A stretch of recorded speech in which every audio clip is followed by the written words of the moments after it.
नमस्कार, जोहार। आप देख रहे हैं चाणक्य न्यूज इंडिया झारखंड और मैं हूं आपके साथ गोविंद। बढ़ते हैं आज कुछ खास खबरों के साथ। खबर झरिया से है। झरिया के बास्ताकोला में आटा मिल कर्मी उमेश यादव की हत्या का विरोध में परिजनों और स्थानीय लोगों ने शव रखकर धनबाद झरिया मुख्य मार्ग जाम कर दिया।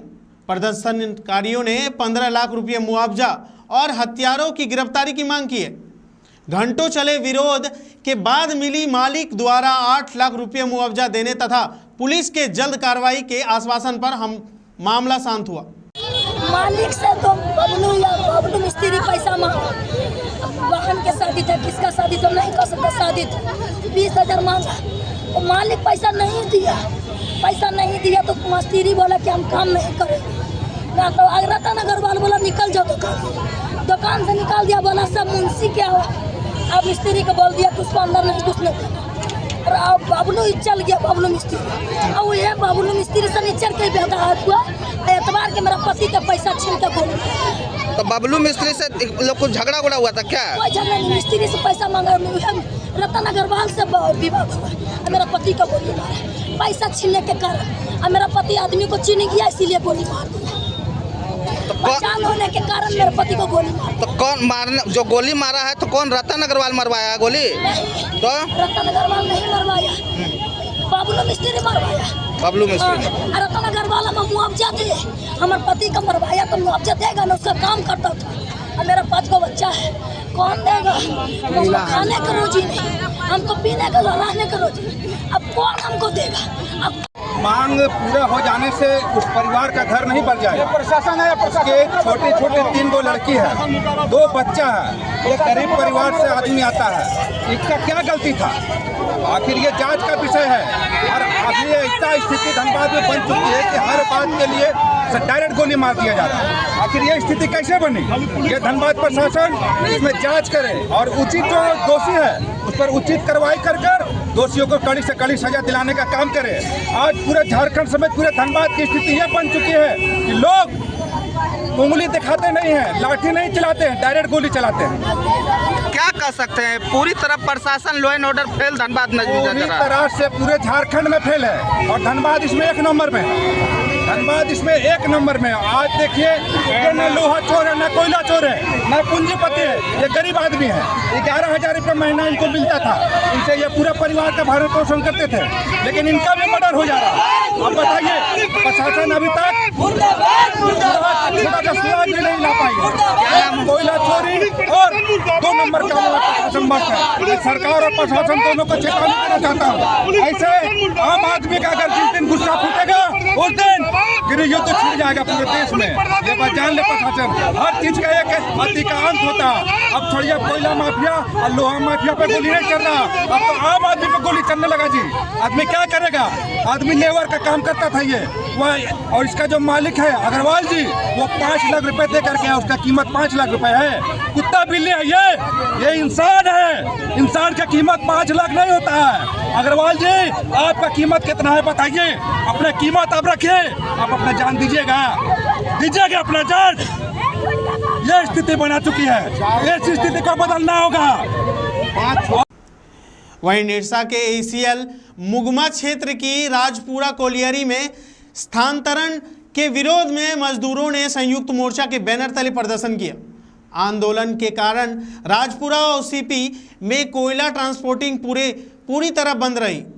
यूनियन नेताओं ने प्रबंधन पर मजदूर हितों की अनदेखी का आरोप लगाते हुए चेतावनी दी कि मांगे नहीं मानी गई तो उत्पादन कार्य भी प्रभावित किया जाएगा। मैनेजमेंट का सरासर दबंगई है कहा जाएगा, और यूनियन का इसमें कोई प्रेशर नहीं था। एक दलाल के चक्कर में ही एजेंट पड़ गया है। अगर इसका निवारण नहीं होता है तो उसका भी बंद रहेगा, और कुछ दूसरा कुछ बोलना नहीं। कालूबथान OP पुलिस ने बाइक चोरी करने वाले एक संगठित गिरोह का पर्दाफाश करते हुए 5 अपराधियों को गिरफ्तार किया है। पुलिस ने उनके कब्जे से चोरी की 13 मोटरसाइकिल और लॉक तोड़ने में इस्तेमाल होने वाला औजार बरामद किया। पूछताछ में आरोपियों ने कई बाइक चोरी की घटनाओं में अपनी संलिप्तता स्वीकार भी की है। नमस्कार। दिनांक 19/6/26 को कालोबतान ओपी क्षेत्र में एक मोटरसाइकिल का चोरी हुआ है। उसका सूचना जैसे ही हमको मिला है, एक एफआईआर रजिस्टर हुआ है निरसा थाना कांड संख्या 198/26। इस मामला को गंभीरता के साथ संज्ञान लेते हुए वरीय पुलिस अधीक्षक के निर्देशानुसार एक एसआईटी टीम गठन किया गया है, जिसका नेतृत्व है डीएसपी निशा के द्वारा किया गया है। और जैसे ही अनुसंधान शुरू किया है, टीम को सूचना मिला था कुछ लोगों के द्वारा चोरी हुआ मोटरसाइकिल को बेचने के लिए प्रयास कर रहे हैं, और जगह भी हमको सूचना मिला था। वो जगह है नया डांगा काली मंदिर, निरसा के अंदर आता है। जैसे ही सूचना मिला है 21 तारीख को अराउंड 2:30 बजे टीम वहाँ पर पहुँचा है। पहुँचने के बाद उस एरिया को घेराबंदी करके इन लोगों को पकड़ने के प्रयास किया। जैसे पुलिस टीम को देखते हुए ये लोग भागने के प्रयास किए हैं, और बल के साथ उन लोगों को पकड़ के उन लोगों को पूछताछ करने पर ये लोग अपना नाम वगैरह बता के और जो रीज़न के लिए वहाँ आए थे वो भी बताएं कि वहाँ पर चोरी हुआ मोटरसाइकिल को बेचने के लिए प्रयास कर रहे थे। वो अपना स्वीकारोक्ति बयान में वो भी ये लोग दिए हैं, और वहाँ पर इन लोगों के पास 5 गाड़ी रिकवरी मिला था, और इन लोगों को निशानदेही पर 8 और गाड़ी हमको मिला था, और वो भी रिकवरी हुआ है। और जिस साधन यूज़ करके वो मोटरसाइकिल का चोरी करते हैं, मोटरसाइकिल का जो लॉक खोल देते हैं, वो भी साधन हमको बरामद हो गया है। और इसको लेकर एक और कांड दर्ज किया गया है, निरसा थाना कांड संख्या 204/26 का। और ये लोग का मेन काम है, ये लोग संगठित होकर गाड़ी का चोरी करते हैं और उसका रजिस्ट्रेशन नंबर प्लेट्स तोड़ देते हैं, और इसका जो इंजन नंबर चेसिस नंबर मिटा के और नंबर पेंटिंग वगैरह चेंज करके उसको बेच देते हैं। तो इनका पहले भी क्रिमिनल हिस्ट्री रहा, और सारा डिटेल्स अभी आपको प्रेस ब्रीफ में मिल जाएगा। सर, ये 5 लोग पकड़ा है, इसमें मुख्य कौन है? इसमें मुख्य जो इन्फॉर्मेशन हमको आ रहा है, एक व्यक्ति का नाम है अमित कुमार चौहान, 19 वर्ष है। इनका भी पहला भी क्रिमिनल हिस्ट्री रहा, और ऑलरेडी कुल्टी थाना में ये एक्चुअली इसी मोटरसाइकिल चोरी में जेल गया है, और जैसे ही बेल से बाहर आया है फिर से ये इसमें कांड किए। ये सब लोग निरसा का ही रहने वाले हैं। और यस, अभी जो जितना भी लोग हैं वो अरेस्ट हो गए हैं। 5 लोग इनका जो गैंग है वो अरेस्ट हो गए हैं, और जितना भी इन लोगों से यहाँ से मोटरसाइकिल रिकवर हुआ है, और वो मोटरसाइकिल का स्क्रीनिंग रिपोर्ट अभी हम लेंगे, और उसमें से इनका ओनर डिटेल्स हम ले लेंगे, और इनके द्वारा कहाँ कांड दर्ज किया गया है वो भी हम चेक करेंगे, और कंसर्न थाना को भी ये सूचना चला जाएगा। अंतर जिला है, अंतर्राज्यीय? नहीं, ये विद इन धनबाद अभी हम जो इन्फॉर्मेशन हमको आया, जो कुछ भी हमको एक बंगाल से कुल्टी में ये लोग ऑलरेडी करते हैं। 2 केस ऑलरेडी कुल्टी का मिला है हमको इसमें डिटेल्स, तो ये लोग बंगाल में भी करते हैं और यहाँ भी। बेसिकली ये लोग निरसा के ही रहने वाले हैं। सेल जहाँ से ये लोग को डिमांड मिलता है वहाँ बेच देते हैं। रिसीवर को पता चला? रिसीवर अभी नहीं मिला, ये जितना भी मिला है इन लोगों के यहाँ से मिला है। ये बेचने के लिए प्रयास करने उस समय हमको ये लोग पकड़ा गया। अबव 18 है सब लोग। जैसा आप बता रहे हैं कुल्टी बंगाल से कनेक्शन है, क्या बंगाल की भी गाड़ियां हैं? यस, बंगाल का भी गाड़ी कुछ मिला है, वो भी रिकवरी। इससे पहले टोटल 12 गाड़ी मिला है, और इसमें एक पर्टिकुलर गाड़ी है जो ये रेकी के लिए यूज करते हैं, वो भी इसमें जब्त किया, क्योंकि इनके स्वीकारोक्ति बयान में एक्सेप्ट किए हैं कि जो पल्सर का गाड़ी जो अमित है उसी गाड़ी के द्वारा ये रेकी करते हैं, और रेकी करने जो क्योंकि ये कांड में वो इन्वॉल्व है वो भी जब्त हो गए। सर, इससे पहले भी टोटल 13 गाड़ी, इससे पहले भी कहीं बेचने का प्रयास करते, वैसा कोई रिसीवर जो लोग बताया वो अभी अनुसंधान अंतर्गत है। जैसे ही मतलब और सूचना मिलेगा उस पर कार्रवाई होगी। सर, ये 5 पर पहले से पार्टी की इतिहास है या फिर एक ही जो भी नाम बता रहे हैं? अमित, और इसमें अमित का ऊपर है केस। बाकी जैसे आपको बताए हैं कुछ बाइक्स ऐसा है बाकी थाना में केस रजिस्टर्ड हुए हैं, तो उसमें अज्ञात के ऊपर रजिस्टर्ड हुआ है। तो जैसे ही पता चला किस थाना में ये पर्टिकुलर बाइक का कंप्लेंट रजिस्टर हुआ है, उस थाना में ये लोगों का ऑलरेडी नाम इंक्लूड हो जाएगा, और इस कांड में अरेस्ट होके गए हैं उस कांड में वो रिमांड हो जाएंगे, और क्रिमिनल हिस्ट्री वैसे इन लोगों का इसी में आ गया। बेजना कोलियारी में बिहार कोलियारी कामगार यूनियन का धरना प्रदर्शन 6ठे दिन भी जारी रहा। स्थानीय विधायक अरूप चटर्जी ने धरना स्थल पर पहुंचकर मजदूरों की 20 सूत्री मांगों का समर्थन किया और प्रबंधन पर मजदूरों की समस्या की अनदेखी का आरोप भी लगाया। आज 6 दिन हो गए पूरे, अभी भी आंदोलन चल रहा है। क्या कुछ सकारात्मक पहल होने की उम्मीद है या कुछ वार्ता चल रही है फिलहाल? मैनेजमेंट को जो पहल करनी चाहिए मैनेजमेंट ने नहीं किया अभी तक। हम समझते हैं जो एरिया से या लोकल मैनेजमेंट का जो भी काम है, लोकल मैनेजमेंट को जो पहल करनी चाहिए थी वो नहीं करके धरना जो लगातार चल रही है उस पर समाप्त करने की कुछ भी काम नहीं। तो क्या रणनीति होगी ऐसे चलता रहा तो? जीएम साहब को कहा इमीडिएटली मीटिंग करके इसको मतलब जो मांगे थे उसको सकारात्मक विचार करेंगे और आशा करता है जो 1-2 दिन में सारे कुलियरी में जो धरना चल रही है सभी का मांग को लेकर सबसे बड़ी वहीं गढ़वा का चीनिया प्रखंड के मसरा गांव में आंगनवाड़ी सेविका और सहायिका चयन को लेकर ग्रामीणों ने बैठकर विरोध जताया। ग्रामीणों ने चयन प्रक्रिया में पक्षपात और अनियमितता का आरोप लगाते हुए उच्च स्तरीय जांच तथा पुनः चयन की मांग की है। वहीं सीडीपीओ ने सभी आरोपों को निराधार बताया है। बोलिए क्या कहना 19/6/2026 का जो यहाँ आंगनबाड़ी सेविका और सहायिका का चयन होना था उसमें सीडीपीओ मैम द्वारा यहाँ पर पर्यवेक्षक के रूप में नियुक्त थी।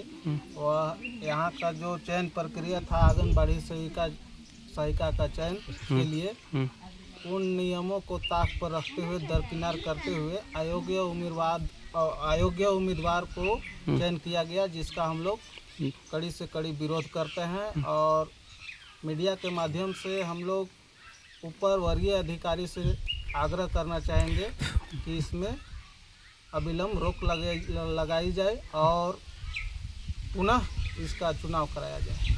क्या नाम आपका? राम स्वागत सिंह, घर मसरा। कहना चाहेंगे मतलब हम लोग का कहना है कि उस दिन का जो आए थे चुनाव करने के लिए वो चुनाव नहीं करके गए हैं। मतलब मनमानी ढंग से करके चल गए हैं। तो उस दिन विरोध नहीं किया आप लोग? कर रहे थे, चेकअप लिए थे। इसके साथ वर्षा होने लगी, इसके बाद उसको मौका मिल गया और वो सुपरवाइजर चली गए। 103 दिनों की हड़ताल के बाद मनरेगा रोजगार सेवकों के कार्य पर वापसी कर ली है। रोजगार सेवकों के लौटने से मनरेगा की लंबित योजनाओं को गति मिलने और ग्रामीण विकास कार्यों में तेजी आने की उम्मीद जताई जा रही है। वहीं देवघर के गुड्डा लोकसभा क्षेत्र के लिए सांसद निशिकांत दुबे ने 7 अत्याधुनिक नमो एम्बुलेंस सेवा का शुभारंभ किया। यह सेवा पूरी तरह निःशुल्क होगी और टोल फ्री नंबर के माध्यम से क्षेत्र के लोगों का इसका लाभ उठा सकेंगे। सभी एम्बुलेंस आधुनिक लाइफ सपोर्ट सिस्टम से लैस है। पोटका स्थित तुरामड़ी माइंस परियोजना को लेकर के भाजपा समर्थकों और ग्राम सभा के लोगों के बीच विरोध प्रदर्शन देखने को मिला। एक और भाजपा नेताओं ने विस्थापितों के लिए मुआवजा और रोजगार की मांग उठाई। वहीं ग्राम सभा के लोगों ने लंबित समस्याओं के समाधान नहीं होने पर नाराजगी जताई। वहाँ से क्या आश्वासन मिला सर? अभी जो वार्ता हुई अभी तो यह सारी बातें बताई गई और यह कहा गया है कि आपको स्वयं निश्चित करना है, क्योंकि एक बड़ा सवाल ये है कि इन क्षेत्रों के लोगों का भविष्य क्या है। यदि किसी ने जमीन दे दिया है तो उसके जीवन स्तर को ऊंचा उठाने के लिए जो नीतियां बनाई गई है उसका क्या प्रभाव आम विस्थापितों पर पड़ा है, उसका रिपोर्ट, उसका डेटा क्या कह रहा है, यह भी बताइए। क्या आप यहाँ से विस्थापित कर दिए, जमीन मिल गया, अब बाकी लोग जाए जहाँ जाना है, इस तरीके से सोच करके, ये हमारा देश है, ये हमारी मिट्टी है, हमारी धरती है, हम सबको खुशहाल भारत, खुशहाल गांव बनाना है। तो खुशहाल गांव, खुशहाल भारत तभी बनेगा जब लोग खुश होंगे। तो उन सारे समस्याओं के गंभीरता को समझते हुए उसका समाधान करने के बारे में एक रचनात्मक तरीके से प्रैग्मेटिक अप्रोच के साथ काम करना चाहिए, ये ध्यान में रखते हुए कि हम देश के हित में काम कर रहे हैं। ऐसे संस्थानों में काम करने वाले लोगों को हमेशा ध्यान में रखना चाहिए। ये हमारा शक्ति केंद्र है। सर कुछ लोग हैं कि इस संगठन को भया दहन करने आरोप लगा रहा कि मजदूरों को अगुवाई करने के लिए संगठन यहाँ विस्थापितों के आपके जमघट लगे हुए थे।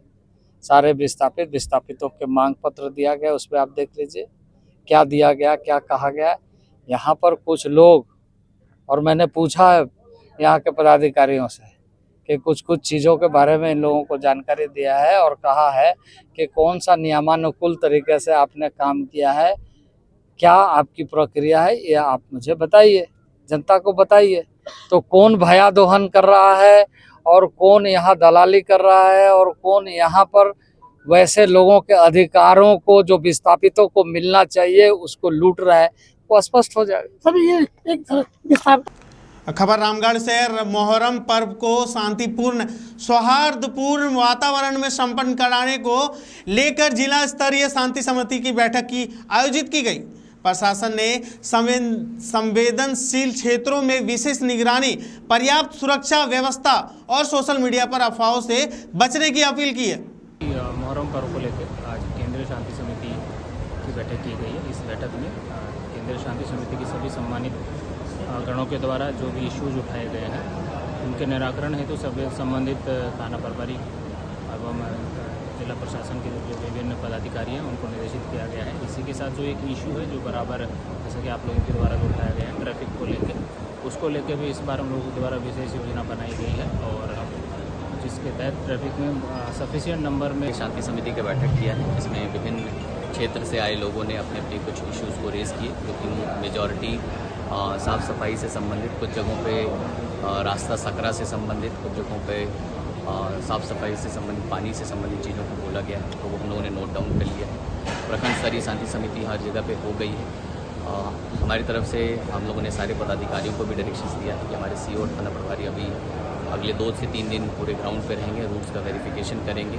सभी समितियों को भी ये भी कहा गया है कि जो उन्होंने रूट को साइन करके दिया है वो उसी रूट को पालन करें, उससे डाइवर्ज ना करें और कुछ भी अगर कहीं भी सूचना प्राप्त होती है तो समिति जो तुरंत ही संबंधित थाना प्रभारी और अंचल अधिकारी और हम लोग से डायरेक्ट संपर्क करें ताकि हम लोग इस पूरे त्यौहार को अच्छे से मनाएं। साथ साथ में जिला प्रशासन जिला के सभी लोगों को आगामी त्यौहार की शुभकामनाएं देता है। फर्जी तरीके से जन्म प्रमाण पत्र बनाने के आरोप में एक युवक को गिरफ्तार कर न्यायिक हिरासत में भेज दिया गया है। ग्रामीणों की सूचना पर पुलिस ने कार्रवाई करते हुए आरोपी को पकड़ा है। मामले में विभिन्न धाराओं के तहत प्राथमिकी दर्ज कर जांच जारी है। ऐसे ही महत्वपूर्ण और तमाम खबरों के साथ बने रहें चाणक्य न्यूज़ इंडिया झारखंड के साथ। तब तक के लिए मैं इजाज़त चाहूँगा। धन्यवाद।